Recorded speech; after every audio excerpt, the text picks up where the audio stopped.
भंजनाय सुखं कुरु फट् स्वाहा। ओम नमो हनुमते भयभंजनाय सुखं कुरु फट् स्वाहा।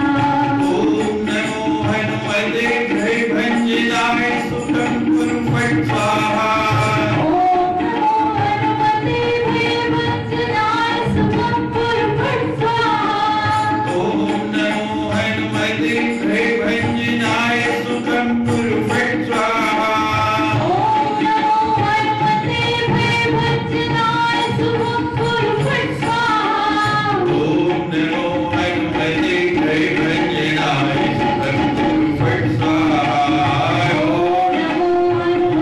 भयभंजनाय सुखं कुरु फट् स्वाहा।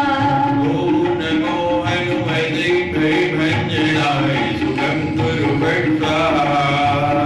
ओम नमो हनुमते भयभंजनाय सुखं कुरु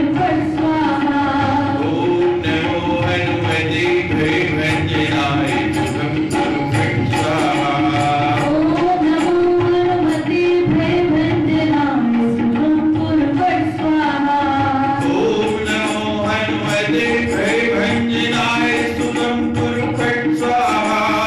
ओम नमो हनुमते भयभंजनाय सुखं कुरु फट् स्वाहा।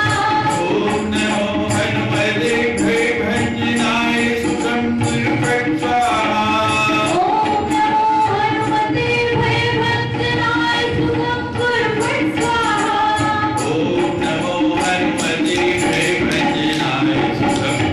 ओम नमो हनुमते भयभंजनाय सुखं कुरु फट् स्वाहा। ओम नमो हनुमते भयभंजनाय सुखं कुरु फट् स्वाहा। ओम नमो हनुमते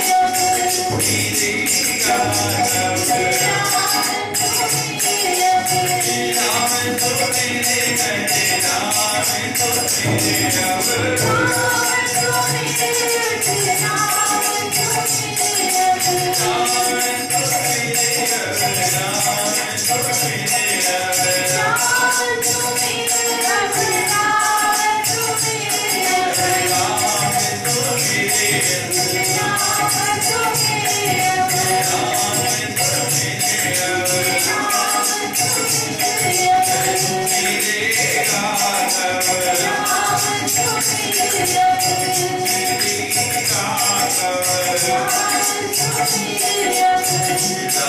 नमो हनुमते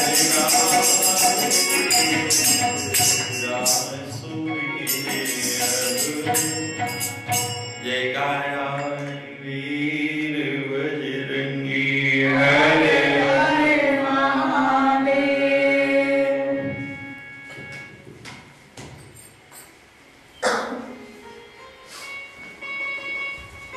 क्या मांगा? नाथ भगति अति सुखदायिनी।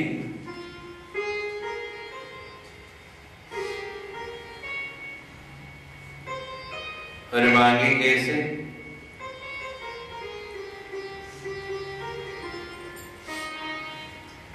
देव कृपा कर अन्न पाए। क्या मांगना है और कैसे मांगना है? हनुमान जी बता रहे हैं, दैवी कृपा कर कि भगवान आप कृपा करके दे दें मुझे।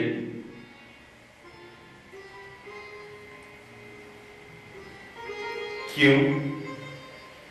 क्योंकि ये ऐसी वस्तु है जब मिल जाती है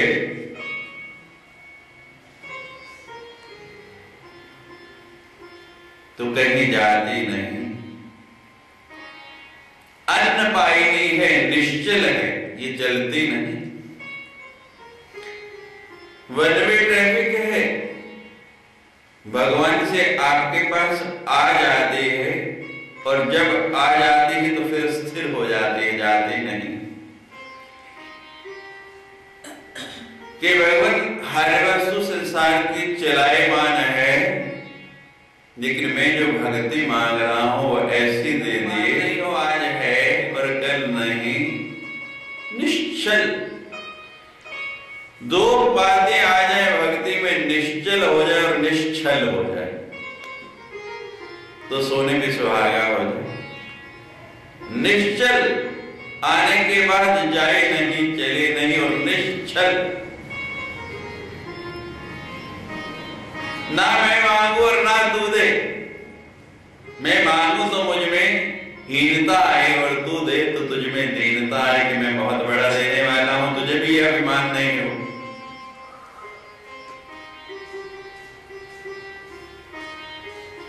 बार बार वर मांग्यो हर्ष देऊ श्री रंग, अन्न पायनी भक्ति सदा, ओरि प्रभु सत्संग। बार बार वर मांगो। क्या वर मांगा? क्या चाहिए वरदान में?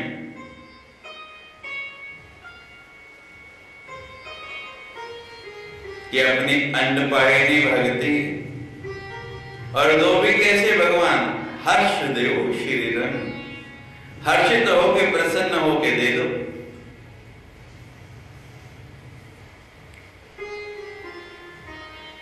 हनुमान जी ने कहा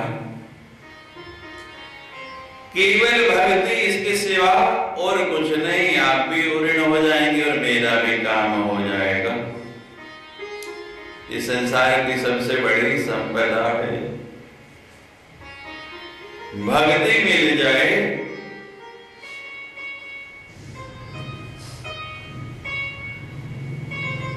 लिखा है जन्नी जने तो भक्त जन याद आता या शूर। लिखा है कि ये जन्नी पैदा कर तो किस किस को पैदा कर?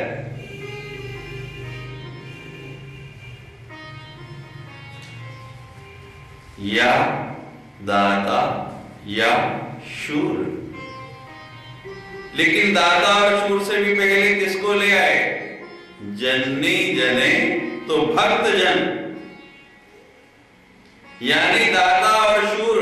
दाता जो बहुत बड़ा दानी है और शूर जो बहुत बड़ा महान है, भक्त उनसे भी महान है। इसलिए उसको पहले लाके रख दिया कि यदि जन्म दे अपनी कोख से तो किसको दे? जन्नी जने तो भक्त धन। एक शब्द में ही पूरी बात कर दी। और हनुमान जी वही मांग रहे हैं। भक्त कौन? जिसको भक्ति करनी आती है वही भक्त।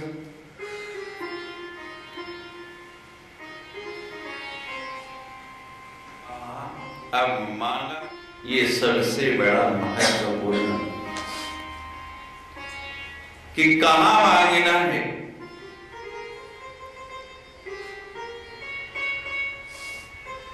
कहां मांग रहे हैं हनुमान जी?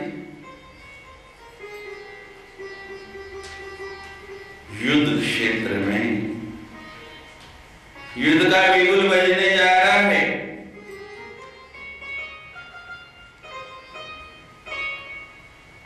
सो सब तब प्रताप रघुराई नाथ ने कछु मोरे करताय। और अभी आगे कि आप विलंब के ही कारण कीजिए। युद्ध की भेरी बजने जा रही है। रण क्षेत्र में मांगा। महाभारत का प्रसंग याद कीजिए। सदा साथ रहे भगवान। जब जब विपत्ति आई तब तब आते रहे। लेकिन पांडवों ने कभी कुछ मांगा? कोई वस्तु मांगी? कभी कुछ नहीं मांगा। युद्ध की घोषणा हो गई, युद्ध की तैयारी हो गई है। दुर्योधन भी खड़े हैं और अर्जुन भी खड़े हैं। दुर्योधन ने मांगा, अर्जुन ने मांगा नहीं मांगा। ये दुर्योधन के शब्द हैं। भगवान कहने लगे दोनों पहले आए, क्या चाहिए? अर्जुन कुछ नहीं बोला। दुर्योधन कहता है महाराज पहले मैं आया हूं। भगवान कहते हैं कि पहले अर्जुन पर मेरी दृष्टि पड़ी, लेकिन वो कहता है मैं आया हूं इसलिए अधिकार मेरा।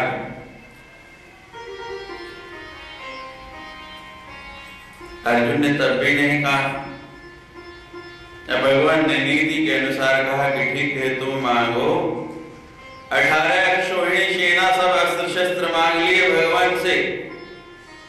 अर्जुन ने तब भी नहीं मांगा। भगवान ने निर्णय दिया कि सब कुछ उधर, मैं अकेला इधर।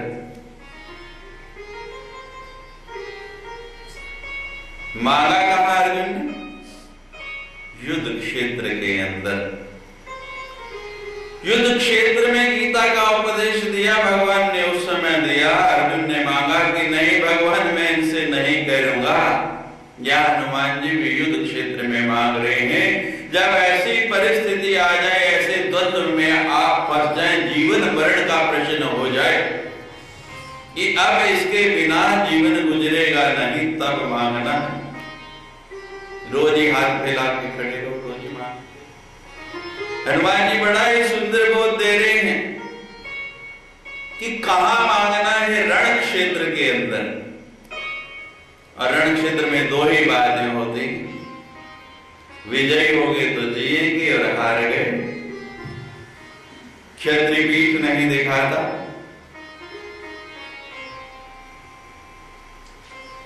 जब ऐसी परिस्थिति आ जाए, ऐसा समय आ जाए कि मांगने की सिवा अब कोई चारा नहीं, जहां अपने प्राणों पर बनाए, उस समय मांगो। रोज मांगने की आदत छोड़ दो। अब रण क्षेत्र के अंदर हनुमान जी ने कहा,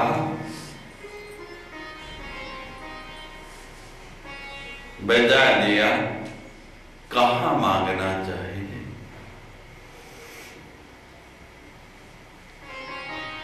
कैसे मांगना चाहिए? मांगने की पूरी स्थिति समझा दी। अब भगवान देख रहे हैं हनुमान जी को कि हनुमान जी आपने वो मांग लिया जो बड़े बड़े योगी, बड़े बड़े मुनि नहीं मांग पाए। संसार में लोग कहते हैं चार वस्तुएं, धर्म अर्थ काम और मोक्ष, इनमें सब कुछ आ जाता है, लेकिन बहुत सी बातें उनमें भी नहीं आती। लेकिन आज जो तुमने मांगा है उसमें कुछ बचा ही नहीं बाकी। भगवान इतने आनंदित हुए, इतने हर्षित हुए, सुन प्रभु परम सरल कपि वाणी।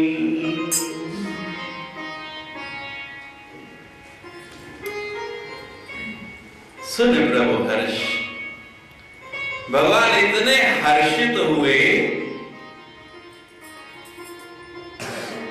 जब कोई योग्य ग्राहक आ जाता है, जब कोई अच्छा ग्राहक दुकानदार के पास आ जाए तो दुकानदार खुश, और अच्छा शिष्य गुरु के पास आ जाए तो गुरु खुश।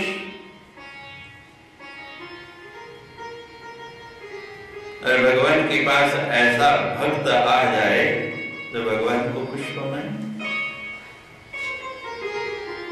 सुन प्रभु हर्ष। भगवान कहते हैं आज तक मेरे से जो लोग मांगते रहे,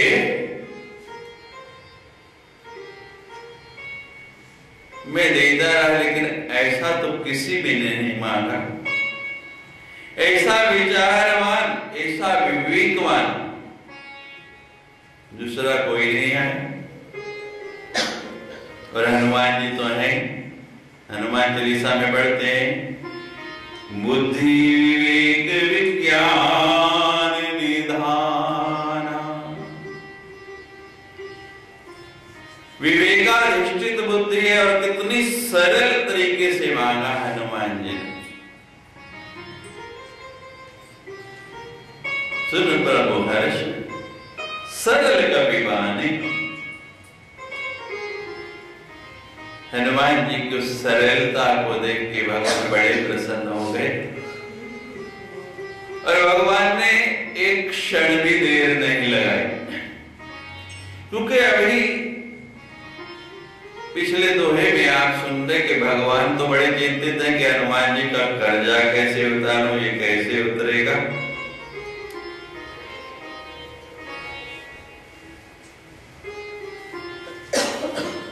और जो है दीनदास स्वयं ही साधन बता दे। जैसे बैंक का बहुत कर्जा हो जाए और हम लोग परेशान होते हैं कैसे दें, किस्तें चुका नहीं पा रहे, तो बैंक वाले क्या करते हैं, कभी कभी ऐसी स्कीम दे देते कि चलो अगर तुम इतना एक मुश्त दे दो तो आपका बाकी ऋण जो है वो माफ कर दिया जाएगा। अक्सर ऐसा होता है जीवन में।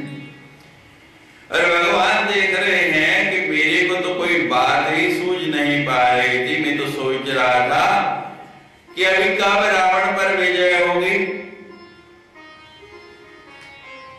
कब लंका जीत के मैं अयोध्या वापस पहुंचूंगा, क्योंकि लंका में देने का तो कुछ बचा ही नहीं। अभी विभीषण जी आगे आएंगे, लेकिन भगवान ने तो पहले नियत किया हो कि राज्य विभीषण को देना है, क्योंकि राम की भक्ति कर रहे हो, लंका में कुछ दे नहीं सकता। क्योंकि जब तक जीतू नहीं तब तक रावण राजा है, और जीतने के बाद विभीषण मेरी भक्ति कर रहा है वो राजा होगा, तो ये भी संभव नहीं हो सकता। फिर अयोध्या जब तक पहुंचूंगा, भरत जी राज गद्दी पे बिठाएंगे, 14 साल बीत गए, पता नहीं वहां की परिस्थिति क्या है, वहां भी देने लायक है या नहीं। लेकिन यहां तो बोनस मिल गया पूरा, हनुमान जी ने बड़ा सरल साधन दे दिया। लंका जीतने की जरूरत ना अयोध्या जाने की जरूरत, जो मांगा वो मेरे पास है और मैं यही दे सकता हूं। मेरा कर्जा भी उतर जाएगा और हनुमान भी प्रसन्न हो जाएगा, दोनों की दोनों बातें हो जाएंगी। तो भगवान ने देर नहीं लगाया कि मन बड़ा चंचल, हनुमान जी कुछ और मांगने लगे, किसी अन्य वस्तु पर उनकी इच्छा हो जाए। एकदम शंकर जी भवानी से कह रहे, ये वस्तु तब के हो भवानी। भगवान ने तो जैसे जान छुड़ाई कि मेरा कर्जा उतरा, मैं बिना बोझ के हो गया, हल्का हो गया। कहा दिया हनुमान जी, एक क्षण में दिया। जन्म जन्म मुनि ध्यान लगाए, अंत राम आए मुख माए। कई जन्म संत लोग तप करते हैं कि अंतिम समय में मुख में राम आ जाए, फिर भी नहीं आता। और हनुमान जी ने तो वो मांग लिया कि हर पल हर क्षण। हनुमान जी ने कोई छोटी चीज नहीं मांगी। भगवान सोच रहे हैं कि मेरा कर्जा उतर रहा है, हनुमान जी सोच रहे हैं कि मुझे वो मिल गया जो किसी संत मुनि को भी नहीं मिला।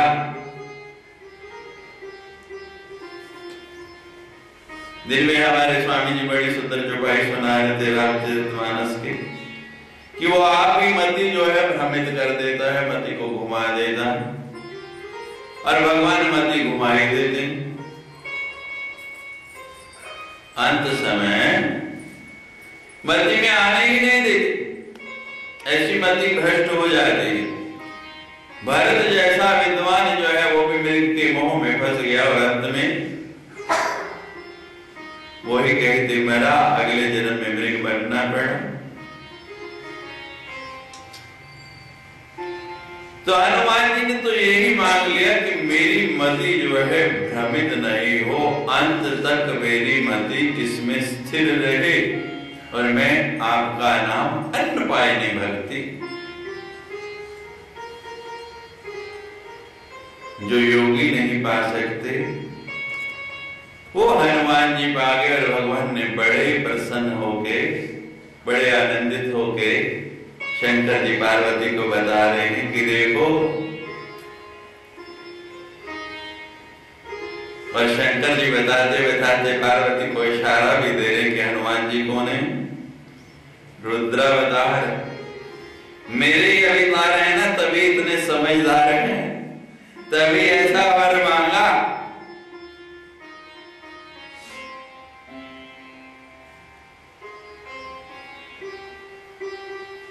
और इशारा दे रहे हैं,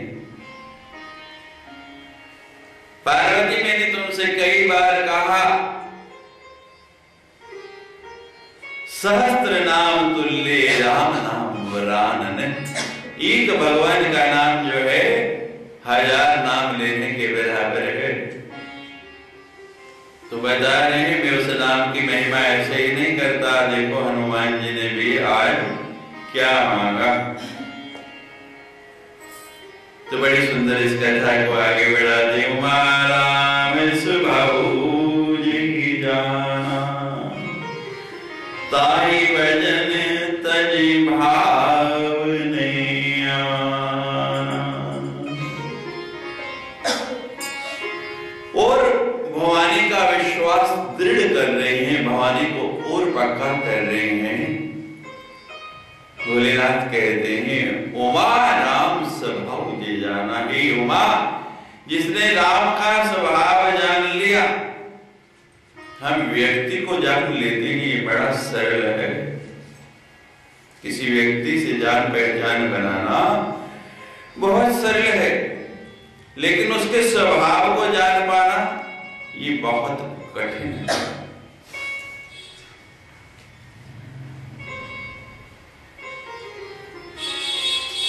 यही कारण है कि जब तक हम स्वभाव नहीं जान पाते,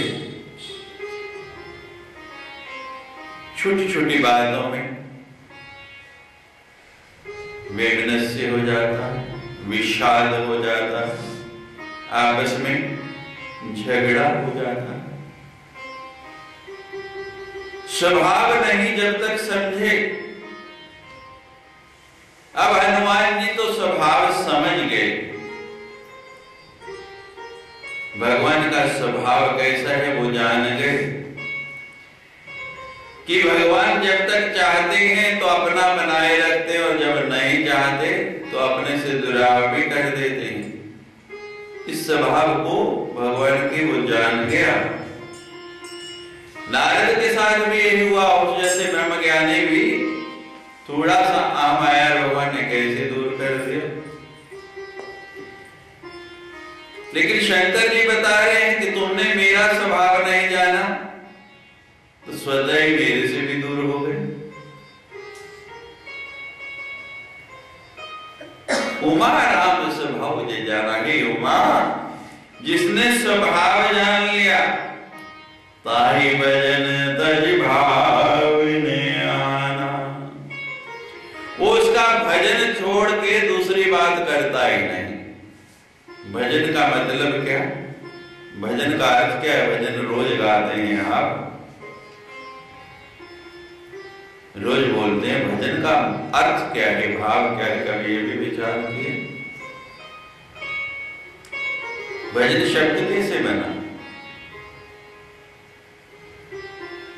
भजन है कि किसी नाम को हृदय ना हो जो टूटे ना, जिसमें एक रास्ता रहे।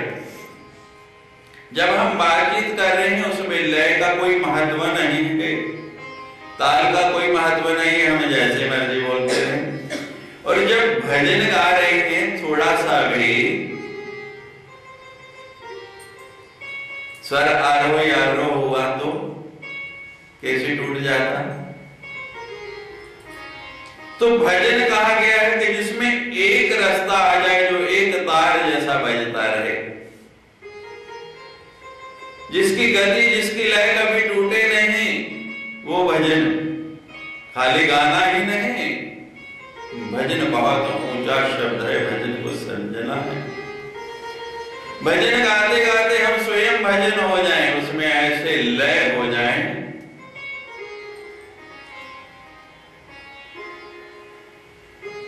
कि फिर दूसरा आए नहीं बीच में।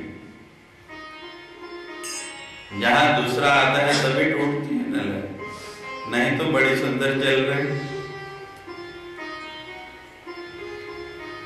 ताही भजन तजी, उसके भजन को छोड़ के किसी और का भाव आए ही नहीं, ये विचार भी मन में नहीं आए। ये समाद जासू रघुपति चरण भगति सोई पावा। यदि बस इतनी सी बात जिसकी समझ में आ गई,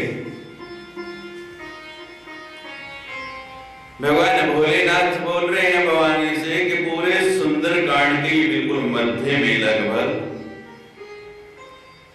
हनुमान का और राम का संवाद आ रहा है, दोनों का वार्तालाप आ रहा है, दोनों की ये बड़ी सुंदर चर्चा आ रही है। इस परिचर्चा को, इस संवाद को जो हृदय में बैठा गई, ये संवाद जासू और आवाज जिसके मन में भी ये वार्तालाप बैठ गया, ये बात उतर गई। जिसने इस बात को हृदयंगम कर लिया, जिसने इस बात को मान लिया,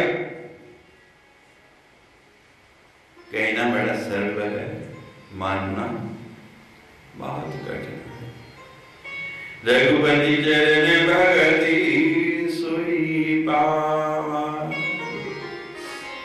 भगवान के चरणों की भक्ति केवल वो ही पा सकता है। भजन हम करते हैं, भक्ति हम करते हैं, लेकिन भगवान के चरण नहीं पा सकते। क्यों नहीं पाते? स्पष्ट उत्तर दे दिया, बिल्कुल साफ लिख के, कि क्यों हमें भक्ति करने के बाद भी, भजन करने के बाद भी उनके चरणों का स्नेह नहीं मिलता, वो आशीर्वाद नहीं मिलता। क्यों नहीं मिलता? या हमारे भजन में कमी है, भक्ति में कमी है। हमारी भक्ति अभी अन्नपायनी नहीं हुई। जो भक्ति हनुमान जी मांग रहे हैं, जिस स्तर की वो बात कर रहे हैं, हम उस पर नहीं पहुंचे, और हमारा भजन तज भाव ने आवा, ऐसा नहीं हुआ, अभी ऐसा नहीं बना। भजन करते करते भी, वो शब्द बोलते बोलते भी, जब तक हम स्वयं वो ना हो जाए,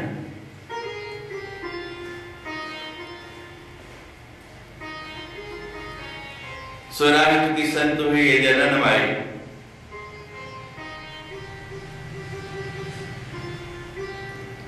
संत पहुंचे, जननबाई भजन करते हैं, कहते हैं बहुत। कैसे करती है बता दिया, मैं तो विठल विठल विठल विठल करती रहती। कहती बस कहते हैं बस इतना ही, इससे ज्यादा आता नहीं मुझे।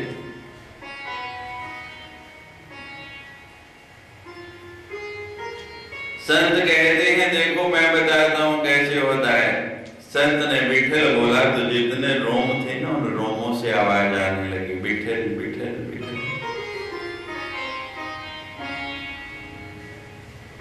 संत कहने लगे भजन ऐसे होना चाहिए। भगवान की बड़ी भक्तनी थी, कहने लगे महाराज मुझे तो जैसा आता है मैं वैसा ही करती हूँ। आप संत हैं, मेरे घर आए हैं, पास में आए, भिक्षा का समय हो रहा है, आज भिक्षा यही कर लो, मेरे यहाँ भोजन कर लो। घर ले आई भिक्षा के लिए। महाराज आप आसन ग्रहण कीजिए, मैं गरम गरम रसोई बनाती हूँ आपको। गांव की महिला थी, उपले बनाती थी गोबर के, गोबर के कंडे बना के उनसे खाना बनाती थी। गोबर जब उपले बनाने, गोबर को इकट्ठा करके तो भी भगवान का भजन राम राम बोलती थी। संत आसन करके बैठ गए, वो भोजन की तैयारी करने लगी और राम राम राम राम करे। तो जितने भी उपले चारों तरफ पड़े थे वो भी बोले राम राम राम। संत के जननबाई को अकेली नजर आ रही है, आवाज कहां से आ रही, दूसरा कौन बोल रहा है? कोई और भी है यहाँ? नहीं महाराज, मैं तो अकेली हूँ। आवाज कहाँ से आ रही? कहते महाराज आपके रोम रोम से आवाज आती है, मेरी उंगलों से भी आवाज आती है। ये भी राम राम बोलते हैं। भजन करते करते मैं भी भजन हो जाऊं, सुधी नहीं रहे। गौरांग महाप्रभु भगवान का भजन करते करते ऐसे मस्त हो जाने, सुधी नहीं। स्वामी रामकृष्ण परमहंस करते करते माँ के दौरे पड़ने, लोगों ने पानी डालना, होश में लाना, फिर माँ कहना,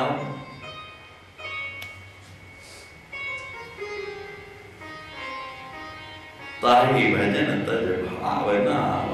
उसका भजन छोड़ के दूसरा भावना है कि ये बात जिसकी समझ में आ गई, ये समाज जासूर आवा, रघुपति चरण भक्ति सोई बाबा। भगवान के चरणों की भक्ति वो ही पा सकता है। भगवान के चरणों से वही लगेगा, भगवान के चरण उसको ही प्राप्त होंगे जो इस परिस्थिति में पहुंचेगा। सुन प्रभु भजन कही कवि वृंदा, जय जय जय कृपाल सुख कंदा।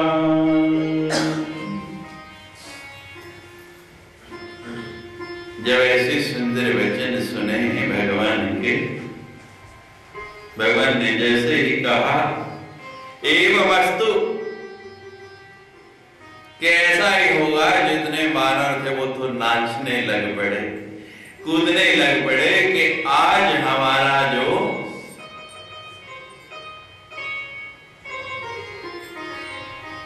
कपिपति है उसने रघुपति को अपना बना लिया।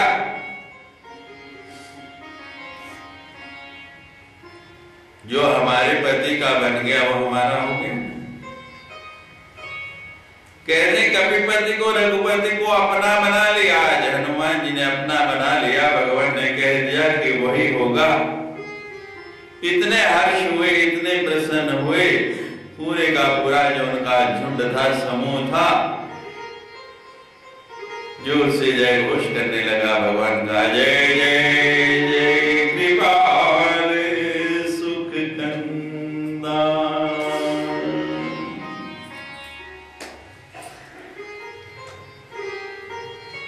हे भगवान, तो आप तो कितने कृपालु हैं।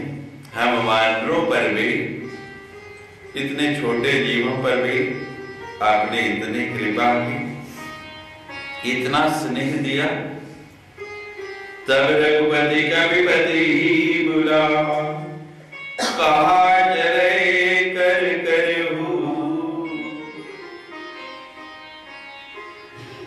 अब भगवान ने कहा कि कर्जा भी उतर गया, हनुमान जी भी प्रसन्न हो गए, वानर भी प्रसन्न हो गए।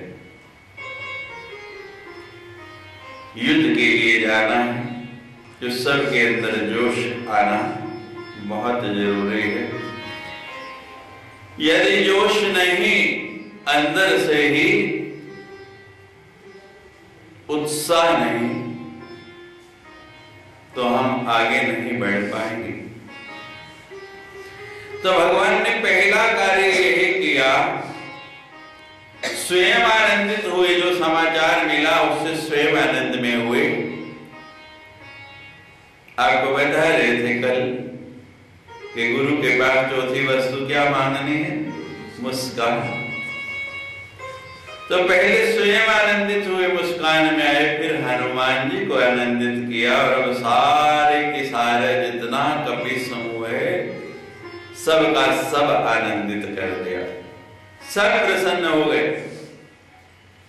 जब भगवान ने देखा कि अब सब प्रसन्न हो गए, अब मौका है, तब सुग्रीव को बुलाया। तब रघुपति, रघुकुल के जो रघुवंश के पति हैं, उन्होंने किसको बुलाया? कपियों के, वानरों के पति। कहा चले कर करहु बना।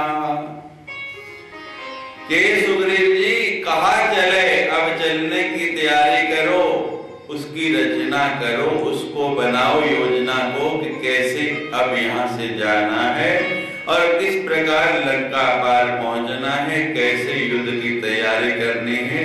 अब क्योंकि भगवान कह चुके हैं अब विलंब के कारण कीजिए कि अब विलंब नहीं करना है। अब सबको प्रसन्न करने के बाद सब हर्षित हो गए, उत्साह में हो गए, तो भगवान कहते हैं अब तैयारी प्रारंभ कर दो, अब जाना है। अब विलंब के कारण कीजिए, तुरंत कहीं कहूँ आए सूरी।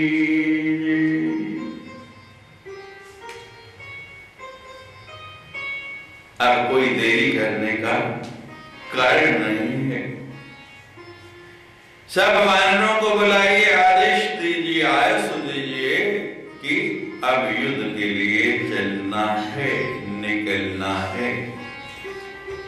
और जब ये तैयारी होने लगी, कौतुक देख सुमनी बहुवर्षी, नवदे भवन चले सुर। मैंने बताया था आपको कि जब राज्याभिषेक हुआ तब फूल बरसाए, और अब इतना कुछ होने तक नहीं, जब देखा सारा काम हो गया तब तक तो आकाश में खड़े हैं कि पता नहीं क्या होगा क्या नहीं। लेकिन जैसे ही सूचना मिल गई कि अब तैयारी हो गई, अब भगवान का प्राकट्य जिसलिए हुआ, अवतार जिसलिए हुआ, मुख्य कार्य क्या था? रावण को मारना। देवताओं ने जब प्रार्थना की, विनय की, तो किस लिए गए कि प्रभु आप अवतार लेके रावण को मारिए, और वो कार्य हो नहीं रहा। पहले राज्याभिषेक होने लगा, उससे पहले विश्वामित्र जी ले गए, फिर जो है वन में भटक रहे हैं और कोई युद्ध वाली स्थिति नहीं बन रही। लेकिन आज जब भगवान ने आदेश दे दिया तो अब आकाश से फूल बरसाने लगे।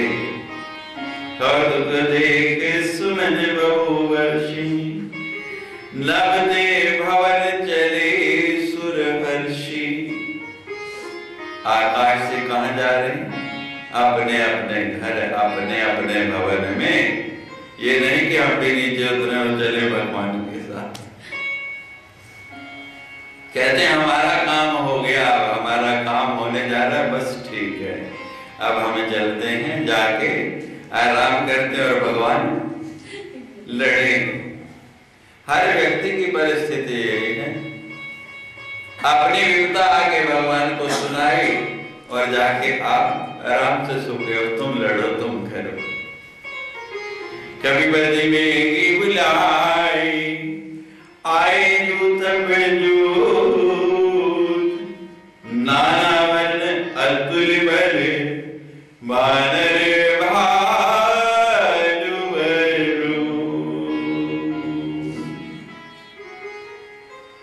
कपिपति सुग्रीव जी ने बेगी बहुत ही शीघ्र देर नहीं की, उन्होंने भी एकदम आदेश दिया, सब वानरों को बुलाया, सबको इकट्ठा किया और जैसे ही आवाज लगाई सारे वानर अपने कंदराओं से, पर्वतों से, वृक्षों से निकल के सारे दौड़ पड़े। आपने कई बार देखा होगा, एक बंदर को आप पकड़ लो और वो चिल्लाए तो ऐसे हमला करते हैं, चारों तरफ से निकल के वानर एक साथ सब इकट्ठे हो जाते हैं। अभी हम पिछले सप्ताह हरिद्वार में थे, सिरे समाचार में नजर पड़ी, वहां समाचार था कि बंदरों को पकड़ने वाले को 500 रुपए मिलेगा। ऊपर मोटा हेडिंग दिया कि जो भी एक बंदर पकड़ेगा उसको एक बंदर पकड़ने के सरकार की ओर से 500 रुपए दिए। और नीचे छोटे छोटे अक्षरों में लिखा हुआ कि कृपया पकड़ने से पहले बंदरों के हमले से सावधान रहे। आए जूत जूत, समूह के समूह में जहां वानर चिल्लाया, उनके अपनी बोली है, वो ऐसे सारे भाग पड़ेंगे, आपको घेर लेंगे चारों ओर से। इतनी एकता है उनमें। नाना वर्ण, अलग अलग वर्ण है, अलग अलग रंग है, सबके अलग अलग रूप हैं।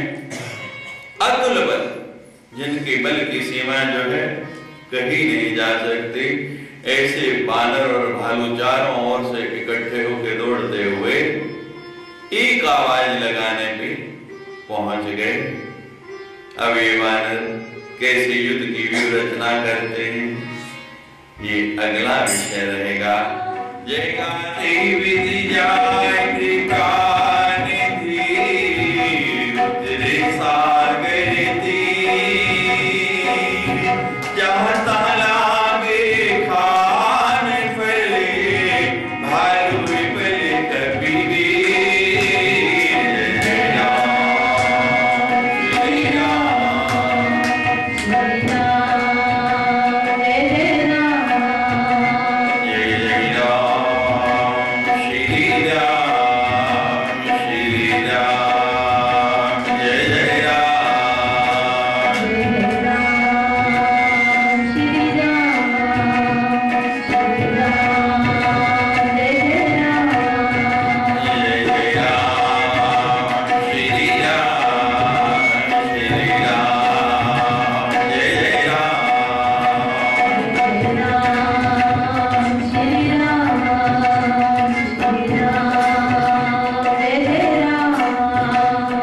Ram, Shri Ram, Jai Ram.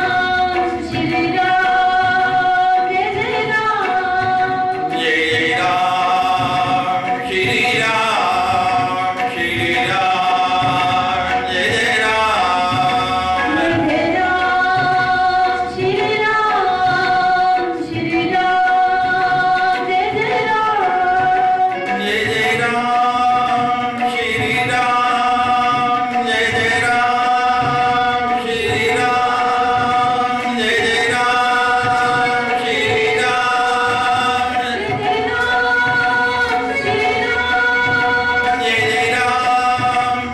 जय जय राम श्री राम जय जय राम श्री राम जय जय राम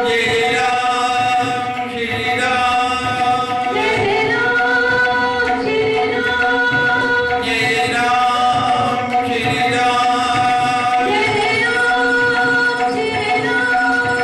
जय जय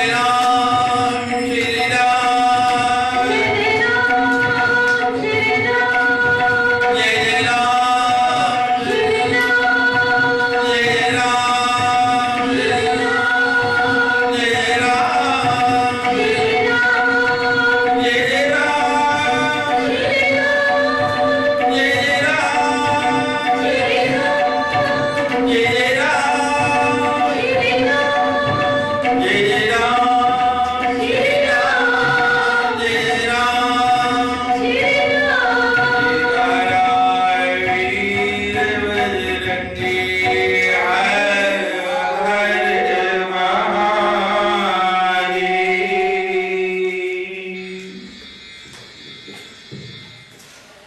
श्री दिग्गज डोल में गिरी, लोल सागर खर भरे।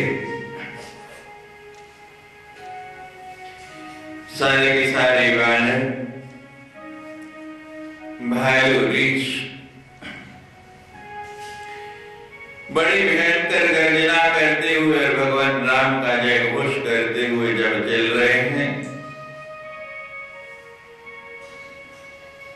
उनकी गर्जना का परिणाम क्या हुआ? चिक्करे दिग्गज, सारी की सारी जो दिशाएं हैं उनके शोर के कारण, उनके स्वर के कारण डोलने लगी। क्योंकि जब वानर भालू बहुत जोर से चिल्लाते हुए जा रहे हैं तो उनकी इस स्वर को सुन के हाथी चिंगाड़ने लगे। उनको भय हुआ कहीं धरती पर भूचाल तो नहीं आ गया, कहीं भूकंप तो नहीं आ गया। और जब हाथियों का स्वर भी उसमें मिल गया तो सब वानर भालू रीछ और हाथी जब चिंगाड़ने लगे तो दिशाएं कांपने लगी। चिक्करही दिग्गज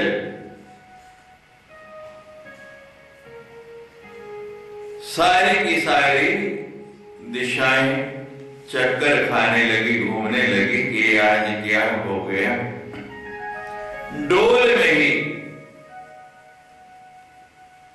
और पृथ्वी जो है ऐसे डोलने लग पड़ी। जब उजाल आता है तो जैसे पृथ्वी हिलती है, आज इनकी शोर से पृथ्वी उसी प्रकार हिलने लगी। डोल में ही गिरी लोल सागर खर भरे। पर्वत जो है धरती के ऊपर जब धरती डोलने लगी तो ऐसे दिखने लगे जैसे कोई चंचल बालक हो, चंचल बच्चा हो और उसको झूले में आनंद आता है, खूब खेलता है। इस तरह पर्वत खेलने लगे और सागर जो है, सागरों की लहरें उछलने लग पड़ी। समुद्र खलबला उठा कि इतना भयंकर नाद, इतनी जोर की आवाज मैंने कभी सुनी ही नहीं। एक अद्भुत सा वातावरण वहां पैदा हो गया। सभी लोग अपनी अपनी प्रकृति छोड़ बैठे। दिशाओं ने अपनी प्रकृति छोड़ दी, हाथियों ने अपनी प्रकृति छोड़ दी, धरती ने, पर्वत ने और सागर ने भी जो उनकी स्वाभाविक प्रतिक्रिया थी उसको छोड़ के आज एक अजीब सी हरकतें करने लग पड़े। मन हर्ष सब गंधर्व सुर मुनि नाग किन्नर दुख डरे। मन हर्ष सब गंधर्व सुर मुनि नाग किन्नर, देवता मुनि गंधर्व नाग और किन्नर, इन सबके मन हर्षित हो गए, सबके मन में आनंद हो गया एक साथ। आनंद का कारण क्या है? क्यों आनंद हो रहा है? दुख टले कि अब हमारा दुख, अब हमारा संकट टलने वाला है, अब हमारे दुख दूर होने वाले हैं।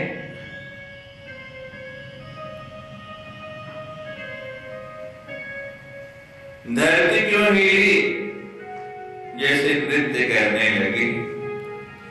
रावण का भार सहते सहते ये धरती व्याकुल हो गई, अकुला उठी कि अब ये भार मुझसे सही नहीं जाता। गाय का मुख बना के यही धरती ब्रह्मा जी के पास गई थी कि भगवान अवतार ले, भगवान का अवतार हो गया, लेकिन रावण का संहार नहीं हुआ। अब वो घड़ी निकट आ रही है, अब भगवान रावण को मारने का संकल्प लेके निकले हैं। इसलिए डोली में धरती जो है वो डोलने लगी कि अब वो कार्य पूर्ण हो रहा है जिसके लिए मैंने इतनी प्रतीक्षा की। कट कटे ही मरकट विकट भट बहु कोटि कोटि न धावहि। दांत कटकटा रहे हैं सारे के सारे मरकट बानर जो हैं। क्रोध में क्या करते हैं? जब गुस्सा आता है व्यक्ति दांत पीसता है, ऐसे दांत कटकटा रहे हैं कि कब मौका मिले, कब हम सागर के पार पहुंचेंगे और कब रावण की सेवा से युद्ध करके अपने दांतों को जैसे कटकटा के, जैसे किसी चाकू को आप जो है पत्थर के ऊपर रगड़ रगड़ के तेज करते हैं, ऐसे अपने दांतों को आपस में टकरा के रगड़ रगड़ के उनको तीक्ष्ण कर रहे हैं, तेज कर रहे हैं कि अब हमें जाके क्या करना है। रावण की सेना के सब राक्षसों को इन दांतों से चबा जाना है। बानरों के आयुध क्या है, कल बताया, नख और दांत। वो कहते हैं हमें और किसी हथियार की, आयुध की आवश्यकता नहीं, हम इनके द्वारा ही रावण की सेना से लड़ेंगे। कटकट ही मरकट विकट भट, विकट रूप हो गया उनका। बहु कोटि कोटि न धावें, विकट कैसे हो गया, पंख निकल आए, आकाश में उड़ने लगे और पर्वतों के समान हो गए। इतने बड़े बड़े बानर बन गए, भगवान का आशीर्वाद मिल गया। विकट भट बहु कोटि कोटि न धावें, कभी इधर दौड़ते हैं, कभी उधर दौड़ते हैं, छलांगे लगा रहे हैं। वानर का स्वभाव ही शाखा अमृत की बड़ी मनसाई, शाखा थी शाखा पर जाई। तो यहां भी वानर वही प्रतिक्रिया कर रहे हैं, कटकट ही मरकट विकट भट बहु कोटि कोटि न धावें।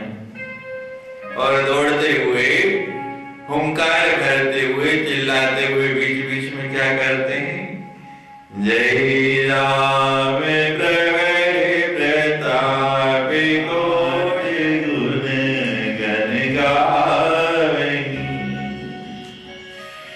भगवान का जयकार लगाते हैं, जोर से जय घोष करते हैं, जय राम प्रबल प्रताप। भगवान के नाम का जय घोष, यही उनका बल है, यही उनका, उनके प्रताप से ही अपने आप को ये वानर बलवान समझ रहे हैं। कौशलनाथ, अभी से उनको कौशल देश का, अयोध्या का राजा मान रहे। कौशलनाथ गुणगान गावें, और समूह के समूह में इकट्ठे होके, जैसे कीर्तन में कई लोग इकट्ठे होके बैठ जाते हैं और भगवान का कीर्तन कर रहे हैं, ऐसे ही वानर अलग अलग झुंड बना के अपने अपने गुणगान गावें, भगवान का गुण गा रहे हैं, उनकी कीर्ति गा रहे हैं, उनका यश गा रहे हैं। बड़ा ही आनंद का वातावरण हो रहा है। सही सकीने भारे उदार ऐपति मारे बार ही मोहई। वो शेषनाग ऐपति, सर्पों का राजा,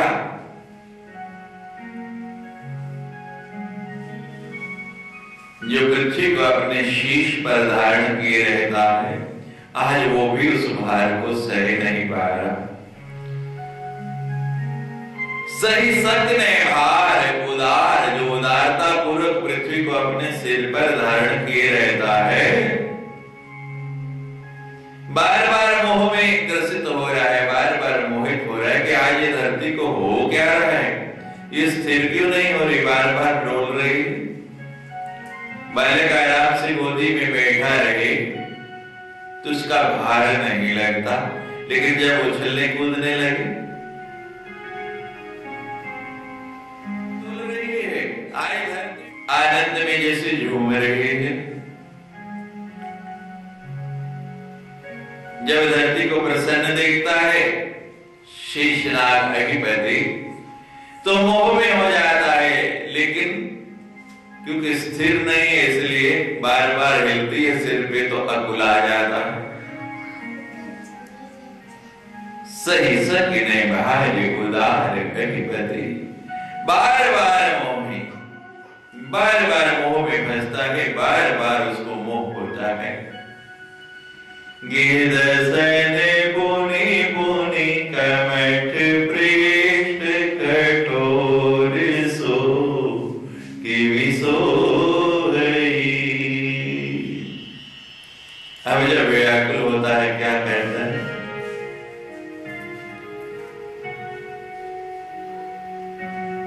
शेषनाग के 100 मुख हैं और उन 100 मुखों में जो दांत है दसन, दांतों को दर्शन कहते हैं। उन दांतों के द्वारा क्या क्रिया करने लगी? पुनि पुनि बार बार क्या करता है? कमठ पृष्ठ, शेषनाग के नीचे क्या है? कछुआ है। कछुए की जो पीठ है, पृष्ठ जो है कितनी सख्त होती है, उसको ही जैसे कागज बना लिया। उस कछुए की पीठ के ऊपर ही लिखने लगा, अपने दांतों की कलमें बना ली और वो जो कछुए की पीठ है उसको कागज बना लिया, पृष्ठ बना लिया।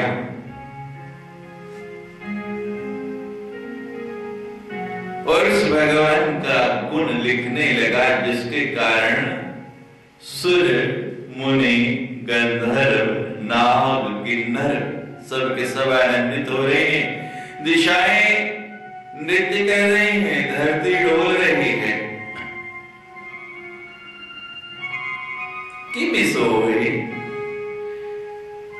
अब कहते हैं जब लिख रहे हैं कलमे दांतों की और कागज हो गया उस कछुए की पीठ, तो स्याही कौन सी है?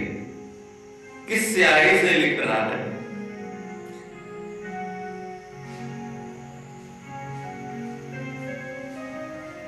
तुलसीदास जी ने बड़ा ही सुंदर लिखा है इस छंद के अंदर,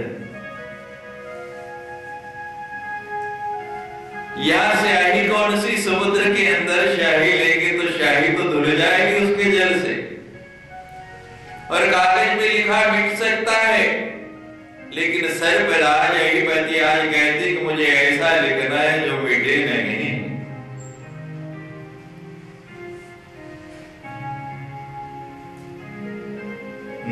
दसन पुनि पुनि कमठ पृष्ठ कठोर सो किमी सोई। कछुए की पीठ वज्र के समान कठोर होती है, कुछ भी उस पर प्रहार करो। कछुए के अंग बड़े कोमल होते हैं, लेकिन पीठ बहुत सख्त होती है, उस पर कोई प्रभाव नहीं पड़ता।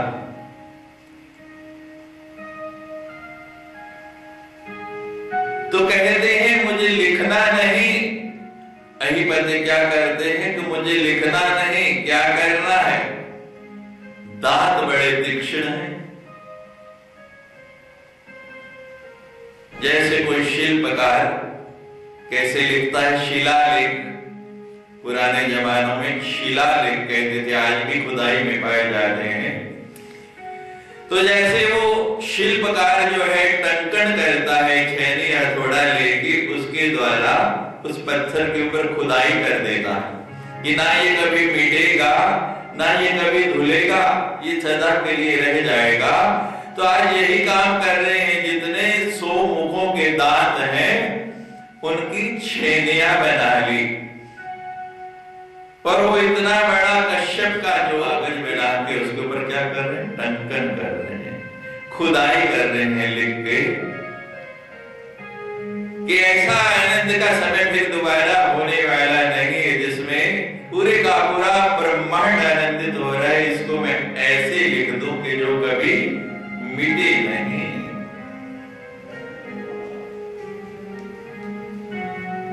कितनी ही सुंदर वार्ता है। कलम भी बना ली, पृष्ठ भी बना लिया, लेकिन स्याही की जगह लिखाई नहीं, खुदाई कर दी। रघुवीर रुचिर प्रयाण प्रस्थिति जानी परम सुहावनी।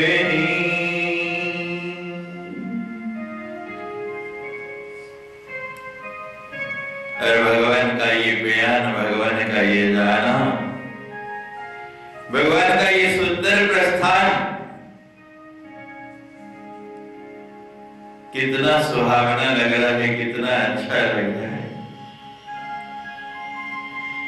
बहुत ही सुंदर इसको जाना, जानी परम सुहावनी। जनु कवट खर पर सर विराज सो, लिखत अविचल बावनी।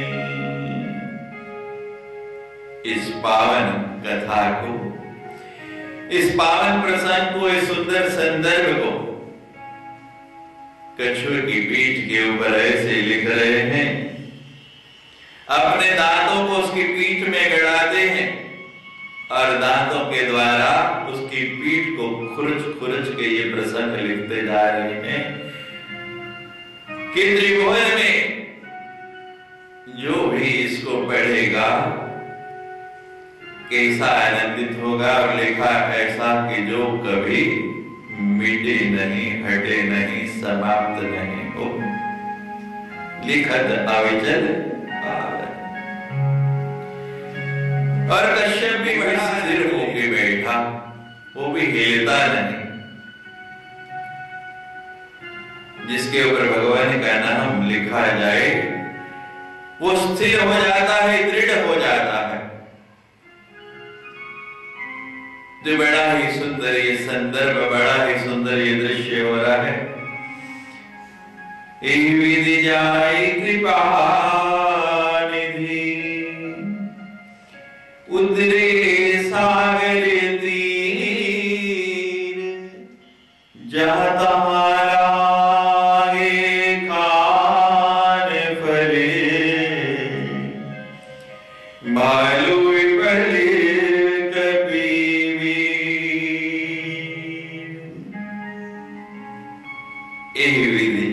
कृपा निधि, उतरे सागर तीर। इस प्रकार से जाके भगवान जो है तुलसीदास जी लिख रहे हैं कि उतरे हैं कहां पे? सागर तीर, सागर के किनारे।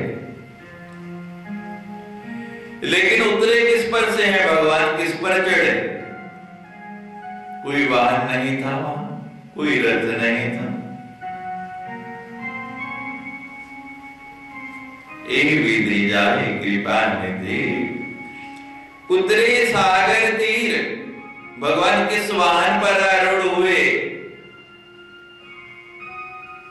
किस वाहन में बैठ के वहां तक पहुंचे जिस पर से उतरे? कौन सा वाहन भगवान ने प्रयोग किया? किसी पर तो बैठे होंगे ना, तभी उतरे।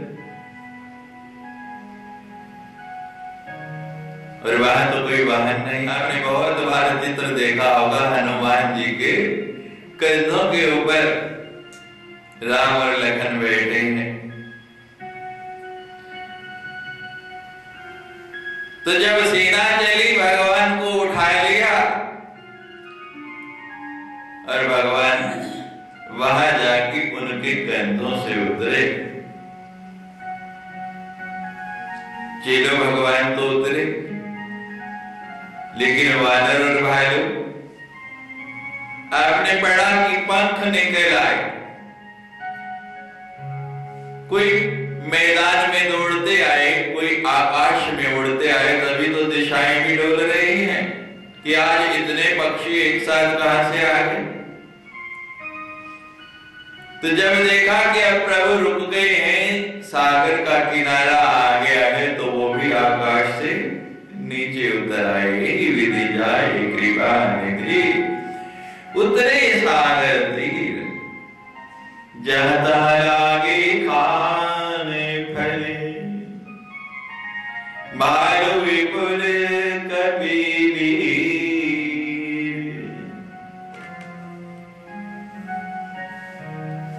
अब इतनी दूर चल के आए हैं, इतना पुरुषार्थ करके आए हैं,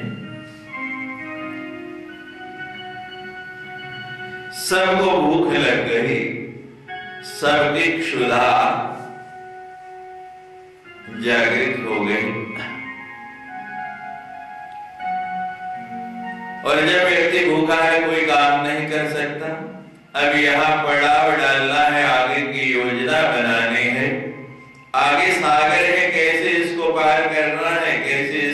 पार जाना है, कैसे रावण से युद्ध करना है।